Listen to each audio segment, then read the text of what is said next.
your CFS fairy. So how was everybody's week? I know it was a big week with lots of holidays, and there's another one coming up around the corner.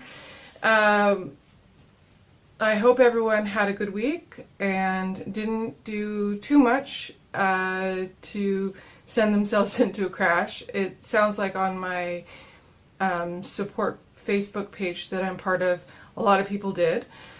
So I hope you're doing okay. Anyways, I wanted to talk about how do you get diagnosed for CFS? Because the title CFS, chronic fatigue syndrome, often when you tell somebody that you have chronic fatigue syndrome, they say, "Oh, I totally understand. I've been tired too." It's not the same thing. So my story is, when I was 10, I started getting really tired. I was really sensitive to sound, touch, light, and so my mom took me to the doctor. And they said, "She's depressed. She's depressed because you guys are going through a divorce." And then, so, you know, years pass, and I get into high school, and now I'm so tired that I'm taking caffeine pills to be able to stay awake. And what does my doctor keep telling me? I'm depressed. So I take all the antidepressants, and I start having reactions right off the bat. And I get a twitch, and I'm out for dinner with a girlfriend at 17, and I have this eye twitch. And she's like, "What's going on with you?" So went off those ones. Another 5 years passes, and I try every antidepressant because they keep telling me I'm depressed. They've run me through every test. My glucose level's fine, my thyroid level's fine, you know, all of my hemoglobin's fine, I don't have cancer, everything's fine.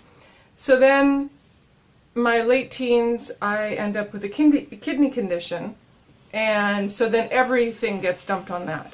I have surgeries that goes on for 3 years, and then I get out of that, and I take, certain antidepressants aren't working, so I finally find Wellbutrin, which was Zyban. It was this anti-smoking drug. So suddenly this gives me energy, a tinged bit of energy, so that I can change my life. I go back to school, I dump a relationship I was in for a long time, and I'm doing a lot better. This is when I meet my husband. Great. He's marrying this woman who wants to be a stay-at-home mom. He's so happy, and we get married, and I'm still taking the Wellbutrin, but it's not working as well anymore. And then it gets down the line, and every couple of years they're testing my thyroid, my glucose, my hemoglobin, my iron. Now my iron's low, but so they keep giving me iron supplements and tell me that that's why I'm tired. And then after my third baby, my hair starts to fall out. And so then they test my thyroid, and it's fine. But my doctor, being a little bit, future forward, says, "Okay, I'm going to put you on thyroid medication anyways, because I have a feeling that your thyroid is low." So he puts me on thyroid medication, and I feel a little bit better.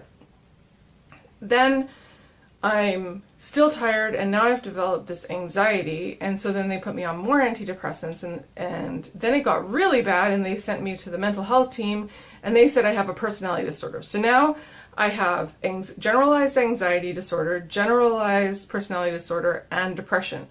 But I have this overactive nervous system, and I'm exhausted, and they keep saying, "Well, you're exhausted because you have 3 kids. You're exhausted because you're depressed," and so on.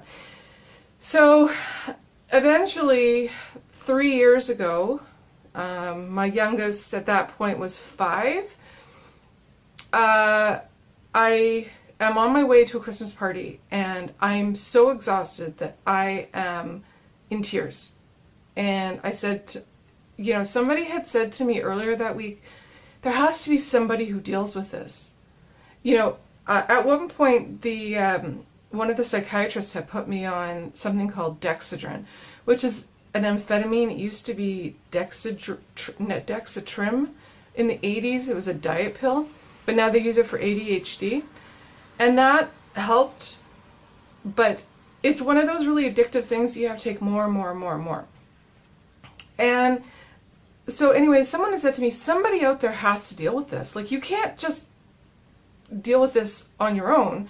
So I get on my phone, the awesomeness of technology, and I wrote in like chronic fatigue support. And it turns out in Vancouver, that's like the closest to me, there was a chronic conditions clinic. They dealt with Lyme disease, chronic fatigue, fibromyalgia, and multiple chemical sensitivities.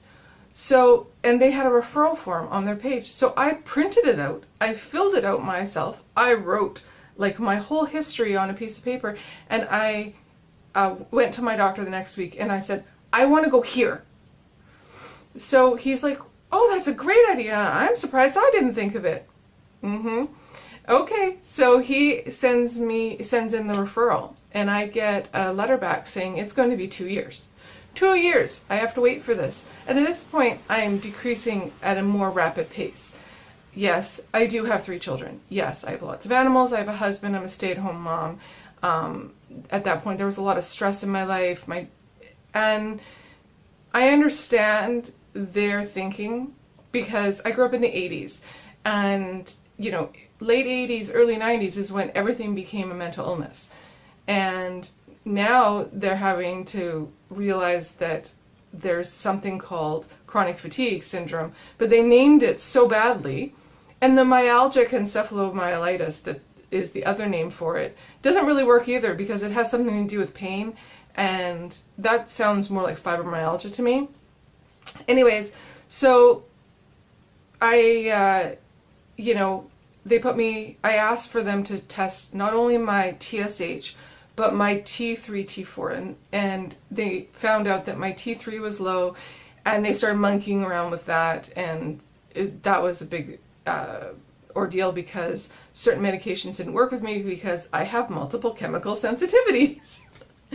And so I'm hypothyroid, but the medication makes me hyperthyroid. And then I find out just recently that my body hasn't been absorbing the iron through my digestive system, and now I have to have IV to get iron into my body. But if you give me too much, I overload. And I also still have a kidney problem, so my kidney doesn't filter out properly. But so then I start going through these crashes, and the first one lasted 4 months, and then the next one lasted 3 weeks, and the next one lasted 3 days, and then the next one lasted 4 months. And just this past spring, I knew that the first crash 3 years ago started with my period and a cold at the same time.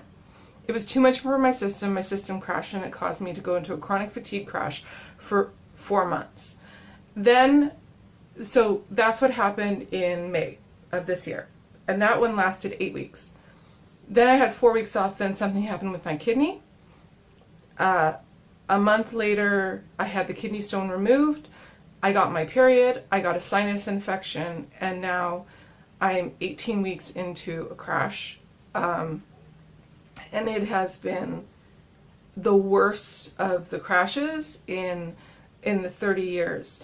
So now I finally got into the chronic conditions clinic, and he diagnosed me with central sensitivity syndrome, which basically is what I've said since I was 12 years old, that I have an overactive nervous system, and that causes me to be exhausted, like being on a hamster wheel. I've mentioned that in prior videos, that my system is always in overdrive. Therefore, I get exhausted from that. Now, the description, it's not just being tired. It's like, it presents like the flu. So I get aches all over and sweats. You can see I'm kind of sweating now, because I I was running around trying to get to this video. And like I said, I have 3 kids. So, anyways, I get the sweats, I get aches all over, I get migraine headaches, even on the cloudiest day I have to wear sunglasses. Too much noise, too much stimulation will send me into a crash. And my life has become the choice between this or that. Do I go with my family to the mall post-Christmas shopping, or do I take a sleep so that I can take my son to a movie later? Do I go to my kid's Christmas concert, or do I go to my friend's solstice party? Do I go to Costco, or do I just order my groceries at Save on Foods and go pick it up? So that's what my life's become. And I keep saying to my husband, okay, what happens if this never gets any better? Of course, he's in complete denial. He thinks that this is going to get better. This is just a crash. And I do see some improvement from the surgery, but I'm not seeing much improvement from the chronic fatigue. But they started me on something called naltrexone, low-dose naltrexone, and I think that is helping a little bit. My next video is going to be on the technology that I use with my chronic fatigue to track and other things. So watch for that. And so that's my story. I hope that you get diagnosed quicker and that you have support and love around you. I hope today's good. If not, maybe tomorrow will be better. Surround yourself with love and support, and we'll see you next week.